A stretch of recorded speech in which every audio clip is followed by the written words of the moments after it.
بسم اللہ الرحمن الرحیم۔ السلام علیکم۔ حضرت عمر بن خطاب رضی اللہ تعالی عنہ کی 6 نصیحتیں کی ہیں۔ جو آدمی زیادہ ہنستا ہے اس کا راب ختم ہو جاتا ہے، جو مذاق زیادہ کرتا ہے لوگ اس کو ہلکا اور بے حیثیت سمجھتے ہیں، جو باتیں زیادہ کرتا ہے اس کی لغزشیں زیادہ ہو جاتی ہیں، جس کی لغزشیں زیادہ ہو جاتی ہیں اس کی حیا کم ہو جاتی ہے، جس کی حیا کم ہو جاتی ہے اس کی پرہیزگاری کم ہو جاتی ہے، جس کی پرہیزگاری کم ہو جاتی ہے اس کا دل مردہ ہو جاتا ہے۔ حضرت عمر فاروق رضی اللہ تعالی عنہ سے روایت ہے کہ رسول اللہ صلی اللہ علیہ وآلہ وسلم نے ہمیں صدقہ کا حکم فرمایا۔ اس وقت میرے پاس کافی مال تھا۔ میں نے کہا کہ اگر کسی روز میں حضرت ابو بکر صدیق رضی اللہ تعالی عنہ سے سبقت لے جا سکا تو آج کا دن ہوگا۔ بس میں نصف مال لے کر حاضر ہو گیا۔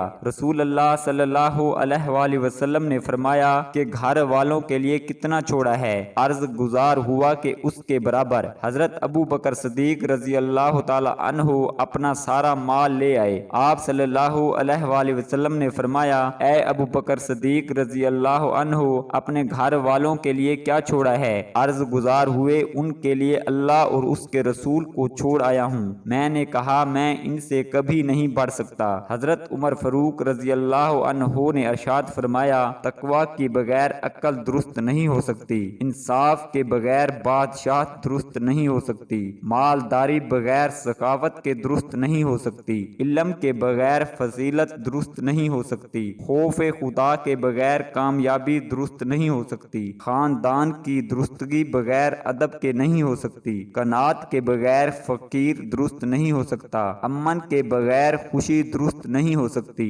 عاجزی کے بغیر بلندی درست نہیں ہو سکتی۔ نبی کریم صلی اللہ علیہ وآلہ وسلم نے فرمایا، اے عمر رضی اللہ عنہ نے فرمایا، اے عمر، اللہ کی قسم، تو جس راستے پر چلتا ہے تیرے ڈر سے شیطان وہ راستہ چھوڑ دیتا ہے۔